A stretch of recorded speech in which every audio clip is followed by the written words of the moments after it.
Hello and welcome to the Crackpot Podcast with James LaFond and Lynn Lockhart. You're listening to episode 3. This episode was taped on June 19th.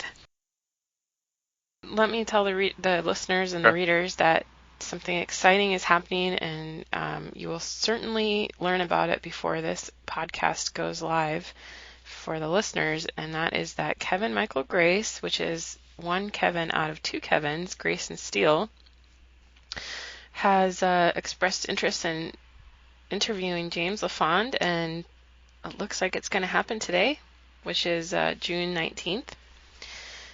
And we'll see probably within a couple of days, sometime this week, the final product will go up on their website, and we'll be sure to link to it, and it should be very good. I'm looking forward to it. Well, thanks for setting it up, Lynn. That was a huge help. You're welcome. We've gotten James some equipment, some software, and some practice making phone calls and making recordings. And soon, all those new skills will go into effect with Kevin Michael Grace. And I would like to even see if we could set up some other calls with some other interesting people that would be fun for you to talk with. Well, I would like that. Fortunately, I have a blind monitor, like this 10-year-old monitor for my computer, so nobody's going to be able to see me. Yeah. So that makes me feel a bit better. I had to also, a few years ago in this NSA thing, Josh Snowden or whatever. Actually, before that, I would always put tape over my webcams on my computers, and then I broke the microphone on purpose. I went into the software and removed all the microphone drivers. So then I wanted to help you with this. I had to buy this external headset because I couldn't make the microphone in my computer work again, just to keep my computer as blind as possible. But yeah, I have electrical tape over my webcam, and I purposely broke the microphone in my laptop. Well, Lynn, didn't you know that there's no such thing as conspiracies, that people don't conspire, and that's why conspire and conspiracy and conspirator are not in the English dictionary? Didn't you know that? I thought you were smarter than that. I mean, you actually went to school, right? I used to be smarter than that. And then I don't know what happened. But, well, I mean, James, have you seen this little appliance that people have in their house, Alexa? Does anybody in your family have this? Or your acquaintances? Is this the phone that you talk to and it admonishes you for saying bad words and things? I can't even really tell you what it is. It looks like a little can. Siri. That's Siri. Okay. Siri is in your phone if you have an iPhone. I don't have. I've got a flip phone. Yeah, you don't have to worry about Siri. But this thing from Jeff Bezos, who works for the CIA, who owns Amazon, you can buy this little. It just looks like a black can with some LED lights on it, and you say, "Hey, Alexa, who won the game, the whatever game, sports game that you care about?" And she'll say, "Oh, it was the Warriors who won, blah, blah, blah."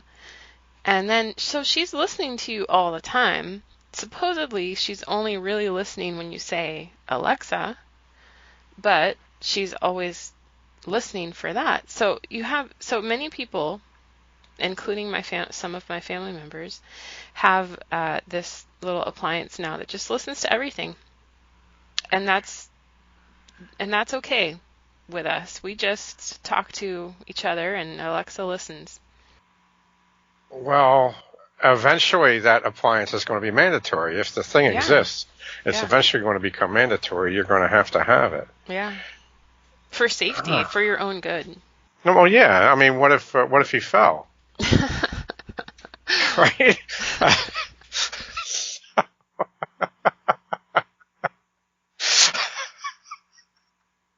It's true. You would have.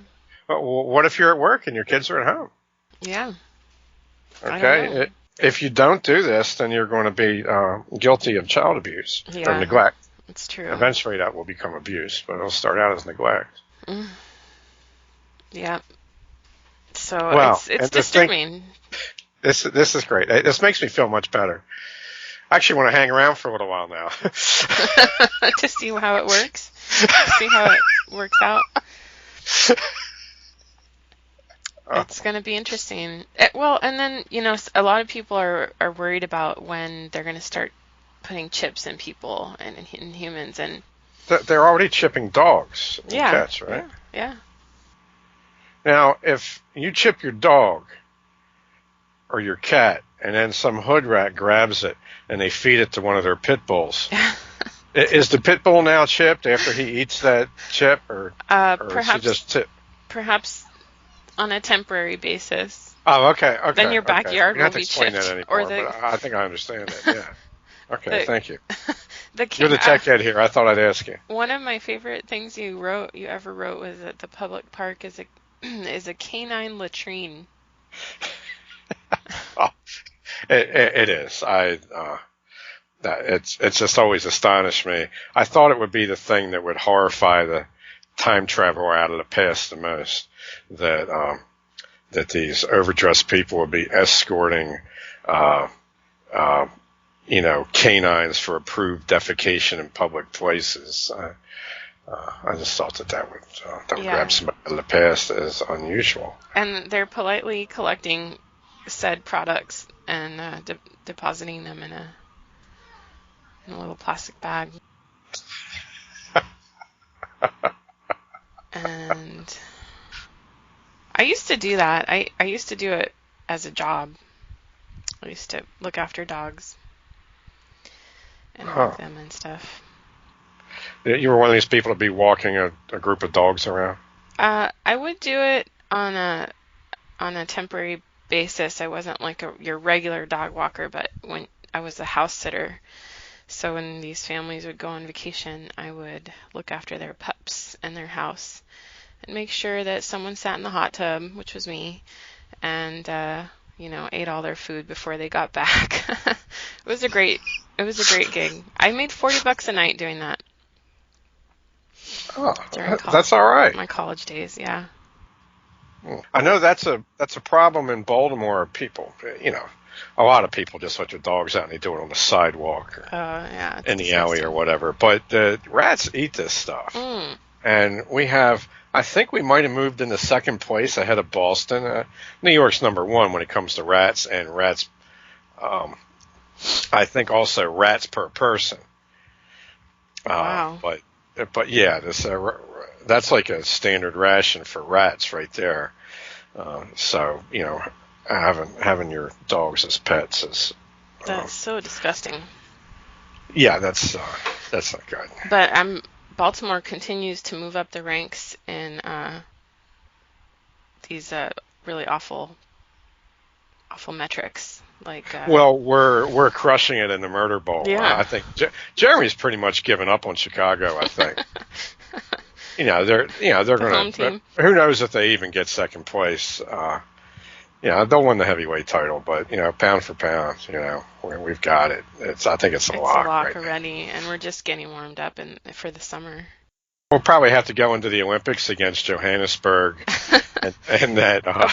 Belize, the whole country of Belize, right? Or El Salvador, one of those. Oh, there's this town in Nicaragua or someplace in Central America, which is just the murder capital of the world for last year. But I see Baltimore as the representative for the United States in the international competition. It's something for the rest of us to aspire to, because I think Baltimore by itself is very, very competitive with those international rankings. So it just shows what we can do when we set our minds to it. I came back into town this morning at 7:45. I'm walking down White Avenue from Harford Road, and I hear 3 police sirens already at 7:45 in the morning. So our boys they're working harder than they used to. It used to be you couldn't get these guys out of bed before 11 o'clock, usually 1 o'clock. Now they'll be up at the crack of dawn going at it again. It's impressive, when you have. Well, I think this this one myth that my fellow pale faces seem to cleave to, that that black folks are lazy. I think this really puts the lie to that. These are some hard-working hood rats. I mean, see you get up out of bed 6:30 in the morning and shoot somebody.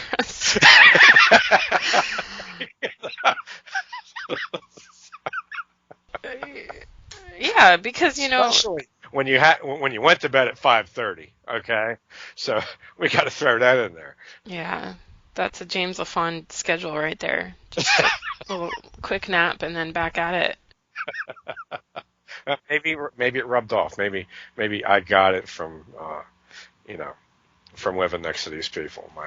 Maybe. My status as an honorary oppressed individual or something in my life there, giving me this heroic work ethic. Well, have I horrified you enough for today? Maybe maybe we'll. That stall.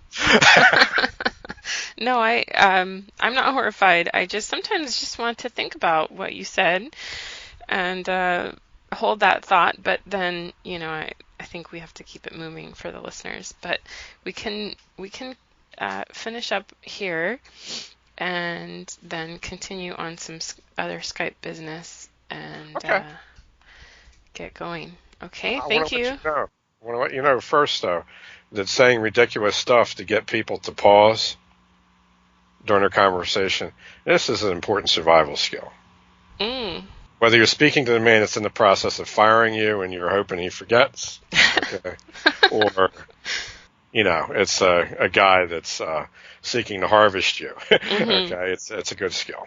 Well, you definitely can do it to me. It reminds me. I think it was in Alienation Nation that you wrote that you have avoided a lot of trouble by walking at 5 miles per hour past people who think at 3 miles per hour.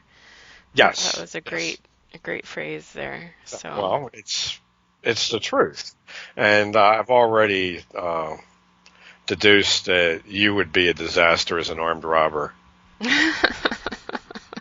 You'd stick a gun in somebody's face, and then they'd be able to lure you into a conversation about their pet gerbil or something like that, and you'd forget you were there to rob them. So you're not going to be hired for the new Hood Rat brigades when we start heading into California. That's you're spot on there. I could do other things. I'm more of a back office gal at my end. Okay, well, that's not all of us need to have a predatory instinct. Thanks a lot, okay? Thank you, James. Thank you for listening to part 2 of episode 3 of the Crackpot Podcast with James LaFond and Lynn Lockhart.